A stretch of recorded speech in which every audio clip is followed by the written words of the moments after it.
નમસ્કાર બાળ મિત્રો, સ્ટાન્ડર્ડ 6 મેથ્સ ચેપ્ટર 2 પૂર્ણ સંખ્યાઓ.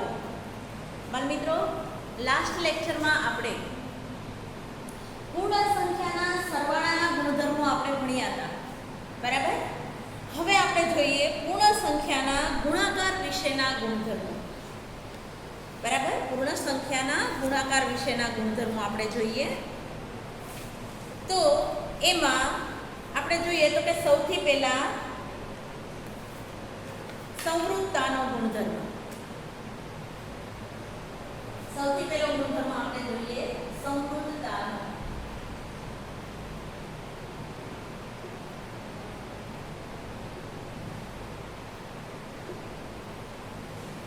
મિત્રો, આપણે સરવાળાના ગુણધર્મોમાં પણ આ ગુણધર્મ આવેલો હતો કે કોઈ પણ સંખ્યાઓનો ગુણાકાર પૂર્ણ સંખ્યા મળે, બરાબર. કોઈ પણ સંખ્યાઓનો ગુણાકાર પૂર્ણ સંખ્યા મળે છે.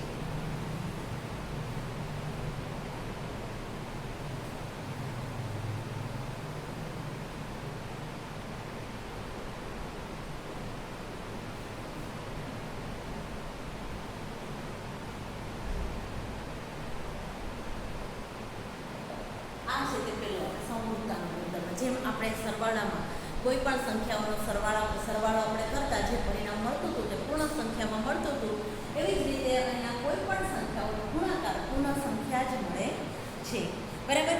દાખલા તરીકે આપણે જોઈએ કે 3 ગુણ્યા 4, બરાબર.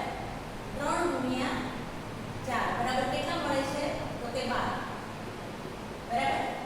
પછી એવી રીતે 5 ગુણ્યા 4 કરીએ તો કેટલા મળે છે? 20. તો આ બધી જે સંખ્યાઓ છે ને તે પૂર્ણ સંખ્યાઓ છે. કેવી સંખ્યાઓ છે? પૂર્ણ સંખ્યાઓ છે, બરાબર. હવે ત્યાર પછી જોઈએ તો કે ક્રમનો નિયમ, બરાબર. ક્રમનો નિયમ આપણે જોઈએ. ગુણાકારમાં કોઈ પણ તમને ખબર છે ગુણાકાર છે તો બે સંખ્યાઓમાં થાય છે, બરાબર. એ બે સંખ્યાઓનો આપણે કોઈ પણ ક્રમમાં ગુણાકાર કરીએ તો પરિણામ સરખું જ મળે છે, બરાબર. કોઈ પણ બે પૂર્ણ સંખ્યાઓનો ગુણાકાર મારી સાથે સાથે તમારી નોટબુકમાં લખતા જજો બાળ મિત્રો, બધા જ જે ગુણધર્મો હું લખાવું તે, બરાબર. કોઈ પણ પૂર્ણ સંખ્યાઓનો ગુણાકાર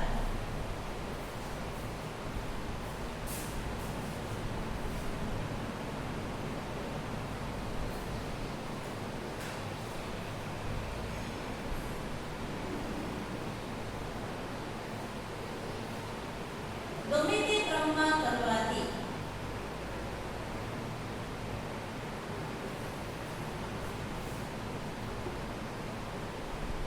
પરિણામ સરખું જ મળે છે.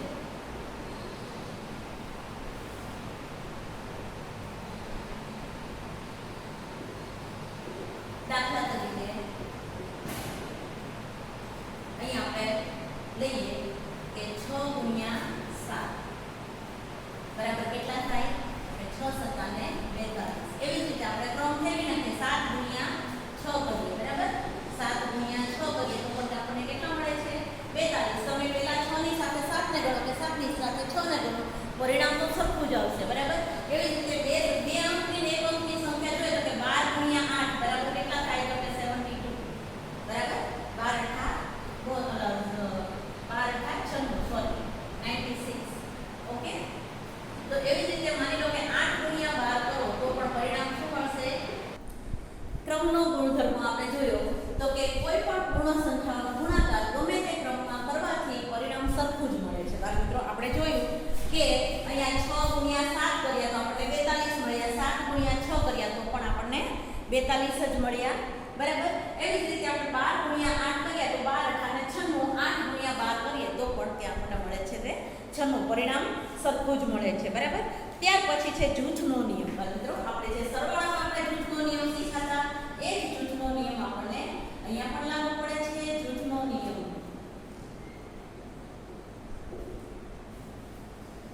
જૂથનો નિયમ છે તે 3 પૂર્ણ સંખ્યાઓના ગુણાકાર માટે ગમે તે સંખ્યાઓનું જૂથ બનાવી અને તેના ગુણાકાર સાથે ત્રીજી સંખ્યાનો ગુણાકાર કરતા પરિણામ સરખું જ મળે છે, બરાબર. ત્રણ પૂર્ણ સંખ્યાઓના ગુણાકાર માટે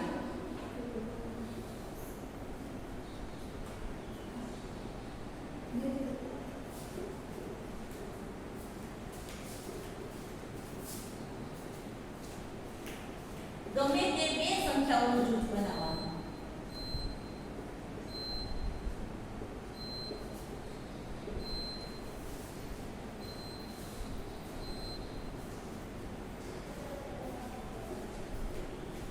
ત્રીજી સંખ્યા સાથે ગુણાકાર કરતા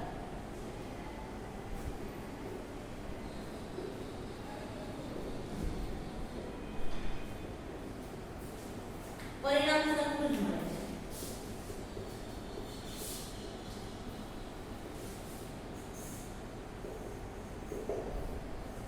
પરિણામ સરખું જ મળે છે. બાળ મિત્રો આપણે જોઈએ તો કે આપણે એક ગુણાકાર કરીએ કે 3 ગુણ્યા 4 3 ગુણ્યા 4 આપણે કૌંસ લીધો અને અહીંયા ગુણ્યા 5 કર્યા. બરાબર આપણે જોઈએ 3 ગુણ્યા 4 અને ગુણ્યા 5. બરાબર તો હવે અહીંયા આપણે કરશું તો કેવી રીતે કરશું તો કે 3 ગુણ્યા 4 બરાબર કેટલા થશે 12 ગુણ્યા 5. બરાબર પરિણામ કેટલું આવ્યું તો કે 60.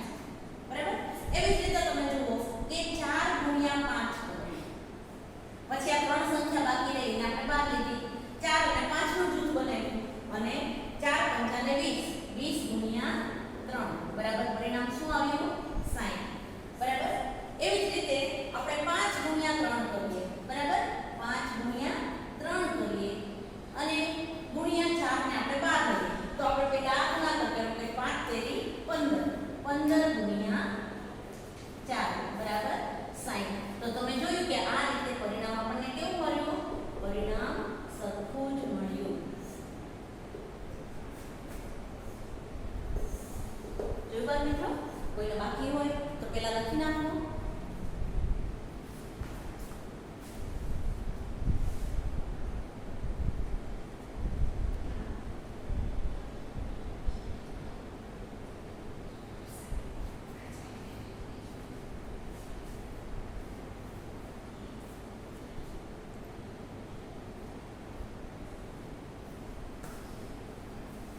લખાઈ ગયું છે બાળ મિત્રો તમારે.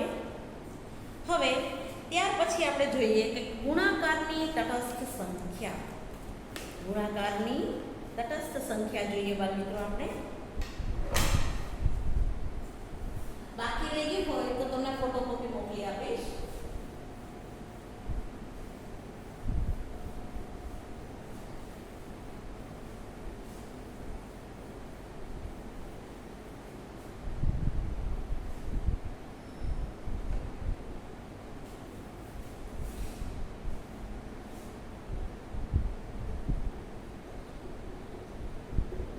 ગુણાકારની તટસ્થ સંખ્યા.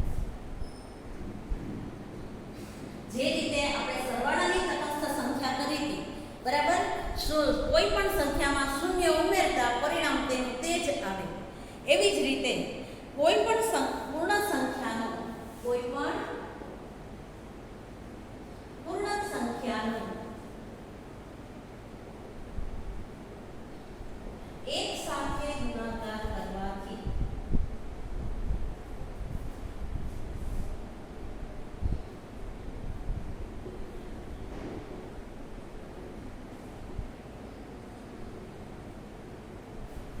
તેની તે જ પૂર્ણ સંખ્યા મળે છે.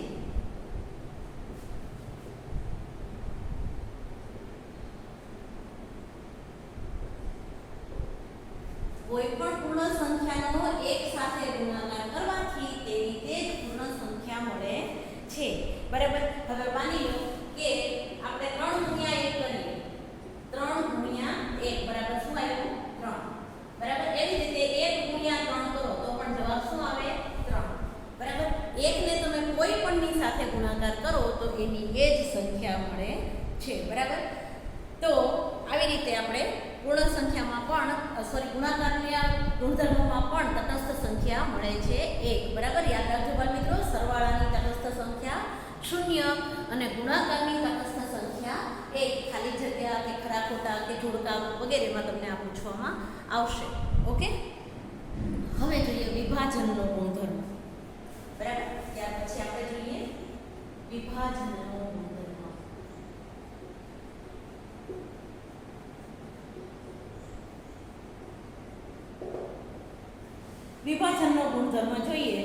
એટલે કે પૂર્ણ સંખ્યાઓ માટે ગુણાકારનું સરવાળા પર વિભાજન. વિભાજનનો ગુણધર્મ એટલે પૂર્ણ સંખ્યા માટે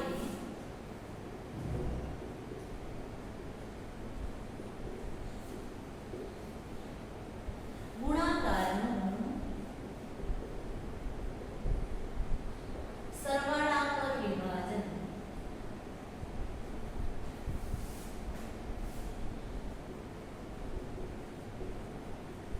દાખલા તરીકે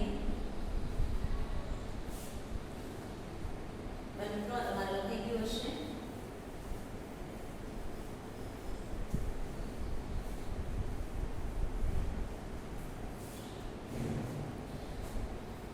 પાંચ ગુણ્યા કૌંસની અંદર 4 વત્તા 3 બરાબર.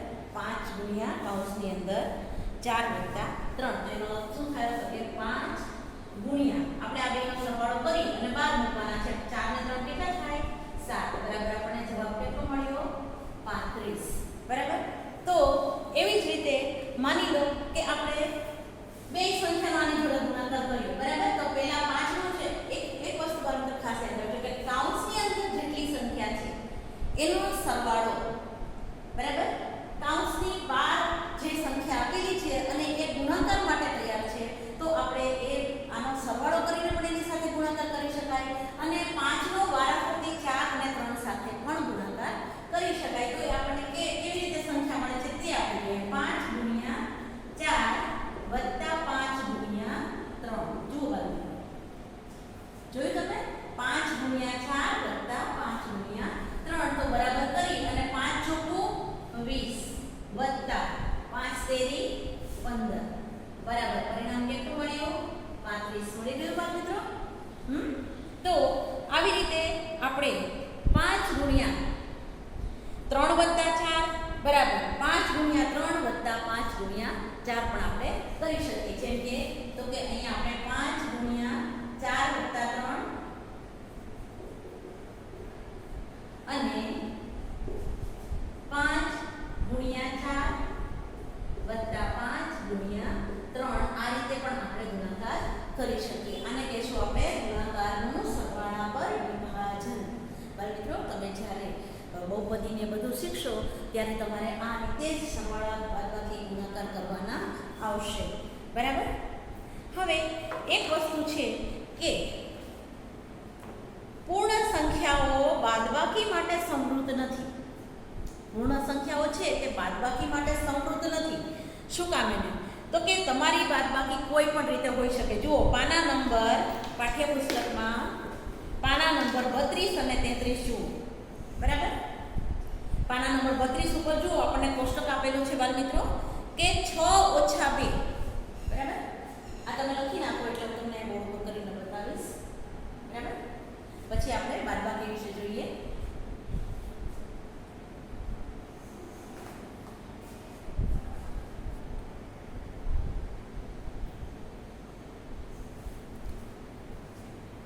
અહીંયા કોષ્ટક આપેલું છે. કોષ્ટકમાં જોશો બાળ મિત્રો લખાઈ ગયું હોય તો પાઠ્યપુસ્તકમાં ધ્યાન આપશો.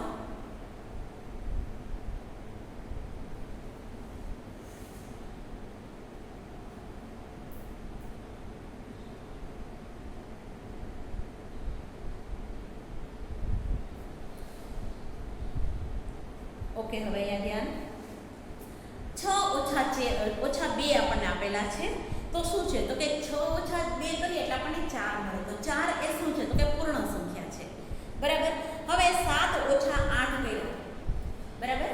7 ઓછા 8 કર્યા તો આપણને સંખ્યા કઈ મળી તો કે ઓછા 1 મળી. અને તો તમને એક ખ્યાલ જ છે બરાબર કે આપણે જો સંખ્યા રેખા કરીએ બરાબર. સંખ્યા રેખા પર આપણે જોઈએ તો કે ત્યાં આપણને એક પૂર્ણ સંખ્યા મળતી નથી. તમને ખબર છે કે સંખ્યા રેખા પર છે તો 0 થી જમણી બાજુની બધી સંખ્યાઓ છે ને તે બધી કેવી સંખ્યા છે તો કે પૂર્ણ સંખ્યા છે બરાબર. 0 થી બધી જે સંખ્યાઓ છે જમણી બાજુની એ બધી કેવી છે તો કે પૂર્ણ સંખ્યા છે.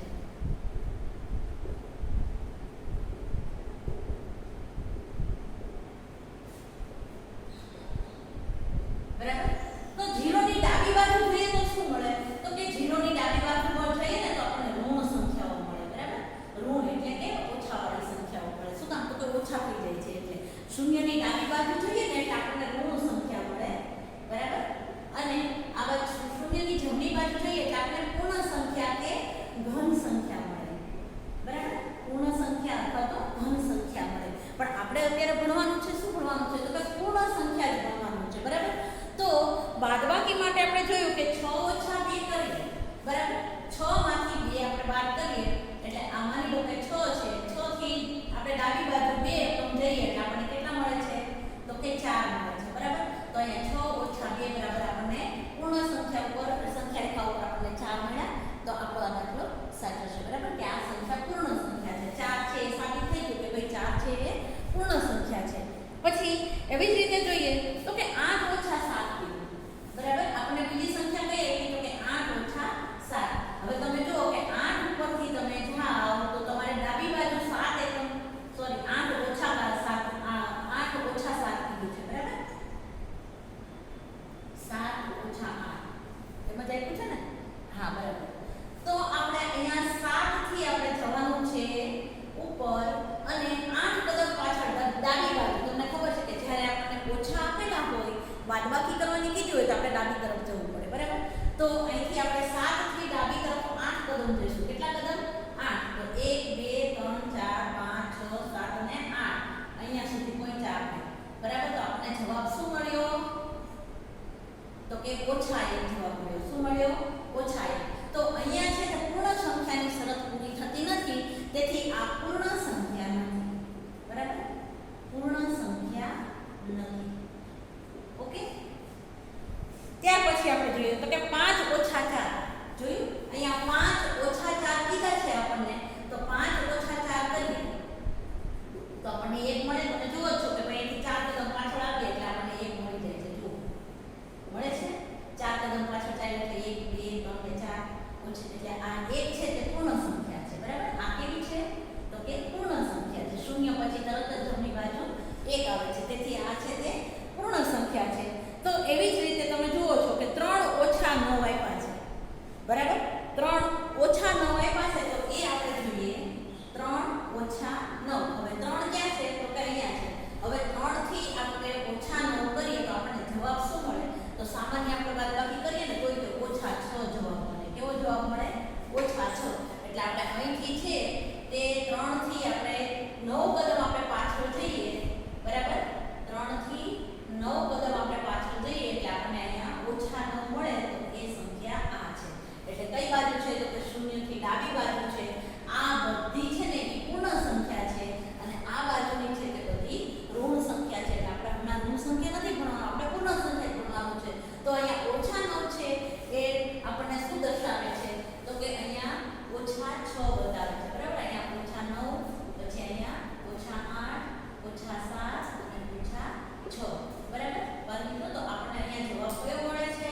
3 થી 9 એકમ પાછળ ચાલતા તો કે 1 2 3 4 5 6 7 8 અને 9 ઉપર આપણને 6 મળે છે. બાકી તો મેં બધી નથી કઈ સંખ્યા કારણ કે આપણે અહીંયા જગ્યાનો અભાવ છે માટે, બરાબર. તો આપણે ઓછા 6 છે તે પૂર્ણ સંખ્યા નથી, બરાબર. કારણ કે પૂર્ણ સંખ્યાઓ તો શૂન્યની જમણી બાજુ જ બધી આવેલી છે અને એની અંદર શૂન્યનો સમાવેશ કરેલો છે, બરાબર.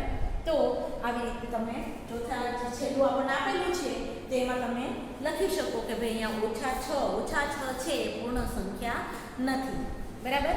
હવે પૂર્ણ સંખ્યાઓ માટે ભાગાકાર સમૃદ્ધ છે. પેજ નંબર 33 ઉપર જુઓ વાલ મિત્રો કે 8 ભાગ્યા 4 કરીએ, બરાબર. 8 ભાગ્યા 4 કર્યા આપણે જોઈએ આ હતી તે બાદબાકી, બરાબર. અહીંયા આપણે બાદબાકી જોયું.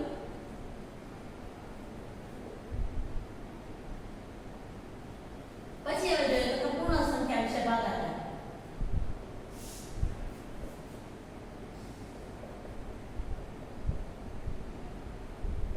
પૂર્ણ સંખ્યા વિશે ભાગાકાર જોતા, બરાબર. તો કે પૂર્ણ સંખ્યા માટે ભાગાકાર સમૃદ્ધ છે. તો કે 8 ભાગ્યા 4 કરીએ તો આપણને 2 મળે છે, બરાબર. 8 ભાગ્યા 4 કરીએ તો આપણને શું મળે છે? 2. સાદો જ આપણે ભાગાકાર છે, બરાબર. તો આ 2 છે એ શું છે? તો કે પૂર્ણ સંખ્યા છે. કેવી છે? પૂર્ણ સંખ્યા છે, બરાબર. તો હવે આપણે જોઈએ તો કે 5 ભાગ્યા 7 કર્યા હોય તો 5 ભાગ્યા 7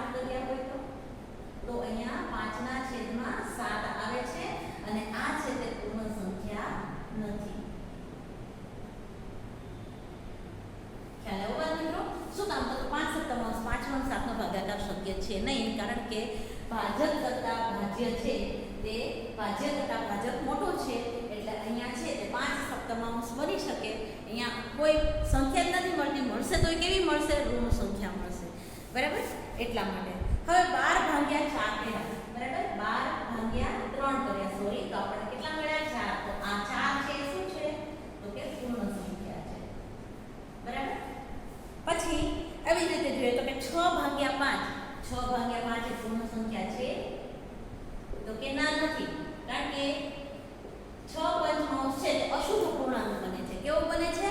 અશુદ્ધ પૂર્ણાંક. આ છે તે શુદ્ધ અપૂર્ણાંક બન્યો, આ અશુદ્ધ પૂર્ણાંક. આપણે પૂર્ણ સંખ્યાઓ ભણીએ છીએ એટલે આપણે હજી અપૂર્ણાંકમાં આવતા નથી, આપણે પૂર્ણ સંખ્યાની જ વાત કરીએ છીએ, એટલે આ પણ પૂર્ણ સંખ્યા છે નહીં. આ પણ પૂર્ણ સંખ્યા નથી. બાકી મિત્રો જે તમારું છેલ્લું કોષ્ટક આપેલું છે તે. બીજી એક વસ્તુ કે શૂન્ય દ્વારા ભાગાકાર. હવે શૂન્ય દ્વારા કોઈ વસ્તુનો ભાગાકાર થાય? તો કે ના, ક્યારેય તે શૂન્ય દ્વારા કોઈ પણ સંખ્યાનો ભાગાકાર કે ગુણાકાર થતો નથી. બરાબર, અહીંયા આપણે જાણીએ કે ભાઈ શૂન્ય સાથે ભાગાકાર કરીએ તો એનો અર્થ શું થાય? બરાબર, હવે ભાગાકારનો અર્થ શું છે પહેલાં? તો કે ભાગાકાર એટલે કોઈ પણ સંખ્યાનો બાદબાકીનો જે આવતો હોય, બાદ કરવાની, એક પછી એકમાં આપણે બાદ કરવાની. બરાબર, એટલે કે સંખ્યાની વારંવાર જે સંખ્યા વિશે ભાગાકાર કરવાનું કીધું હોય એ સંખ્યાની વારંવાર બાદબાકી કરવાની.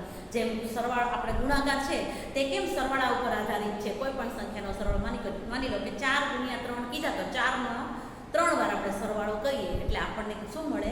તો કે 12 મળે. હવે 8 ભાગ્યા 4 કીધા છે, તો 8 માંથી 4 વાર આપણે 2 બાદ કરીએ. બરાબર, તો આપણને એ જવાબ 2 મળે. ઓકે, તો માની લો કે 8 ભાગ્યા 2 અહીંયા તમને કીધું છે, જુઓ. બરાબર,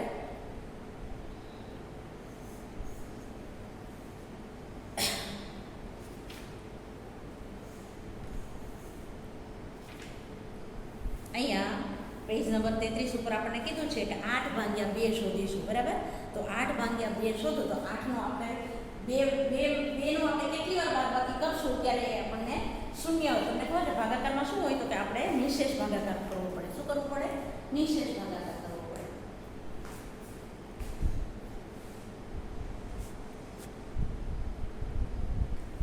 હવે નિશેષ ભાગાકાર કરવા માટે આપણે શું કરવું પડે? તો કે પૂર્ણ સંખ્યા છે એનો આપણે કેટલી વખત બાદબાકી કરવી પડે જે ભાગાકારની સંખ્યા આપી છે તે.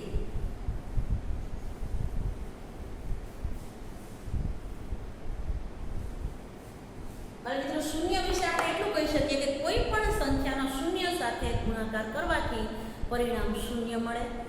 કોઈ પણ સંખ્યાના શૂન્ય સાથે ભાગાકાર થઈ શકતો નથી, અથવા તો કોઈ પણ સંખ્યાનો શૂન્ય સાથે ભાગાકાર થઈ શકતો નથી, કે શૂન્યનો પણ કોઈ સંખ્યા સાથે ભાગાકાર થઈ શકતો નથી. બરાબર, અહીંયા આપણને કોષ્ટક આપેલું છે તે આપણે જોઈએ તો કે 8 ભાગ્યા 2 કીધા છે. શું કીધું છે? 8 ભાગ્યા 2. હવે આપણો નિયમ કેવો? તો કે આપણે આવી રીતે જો ભાગાકાર કરીએ, બરાબર, તો તમને ખ્યાલ આવી જાય છે તો કે 2 ચોકું 8. આપણે આ રીતે 8 કર્યા, 8 માંથી 8 જાય તો 0. અહીંયા આપણને નિશેષ ભાગાકાર મળ્યો. બરાબર, તો હવે અહીંયા આપણે જોઈએ તો કે 2 ને આપણે 8 માંથી કેટલી વાર બાદબાકી કરવાની? જો અહીંયા આપણને આપેલું છે 8 - 2.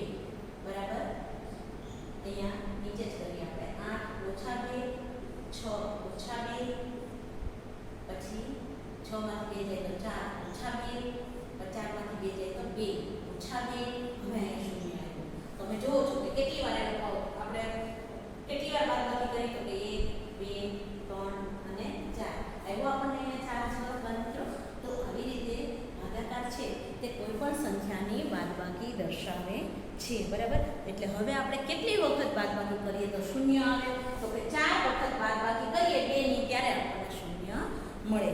બરાબર, એવી જ રીતે આપણે 24 ભાગ્યા 8 કરીએ કે 16 ભાગ્યા 4 કરીએ તો આપણને ખ્યાલ આવે કે ભાઈ આપણે 2 + 0 માટે પ્રયત્ન કરીએ છીએ. બરાબર, હવે માની લો કે ભાઈ અહીંયા જુઓ કે 2 - 0, 2 - 0, 2 - 0 કેટલી વાર કર્યા, પણ 0 ને 2 માંથી 0 બાદ કરતાં આપણને એની એક સંખ્યા મળે છે. બરાબર. તો અહીંયા 4 વખત આપણે 2 બાદ કર્યા, શૂન્ય બાદ કર્યા તો આપણે એની એ જ સંખ્યા મળી. બરાબર. ફરીથી આપણને ઘટાડવા કોઈ પણ સ્તરે શૂન્ય મળતો નથી. બરાબર. તેથી આપણે કહી શકીએ કે 7 ભાગ્યા શૂન્ય છે તે વ્યાખ્યાયિત નથી, એની કોઈ વ્યાખ્યા જ નથી કે તમે શૂન્યથી કોઈ પણ સંખ્યાનો ભાગાકાર કરો તો એ વ્યાખ્યાયિત નથી, એટલે એનું કોઈ જ પેલું છે જ નહીં. બરાબર.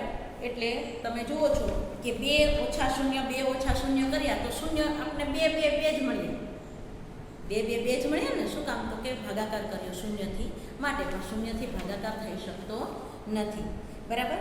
તેથી આપણે જોઈએ કે 5 ભાગ્યા શૂન્ય કરીએ કે 16 ભાગ્યા શૂન્ય કરીએ તો એના માટે પણ આપણે કોઈ પદ વ્યાખ્યાયિત થતું નથી, એટલે કે પૂર્ણ સંખ્યાઓનો શૂન્યથી ભાગાકાર શક્ય નથી. ઓકે બાળ મિત્રો, અહીંયા આપણે વિરામ લેશું. આવતીકાલે ફરીથી મળીશું. Have a nice day.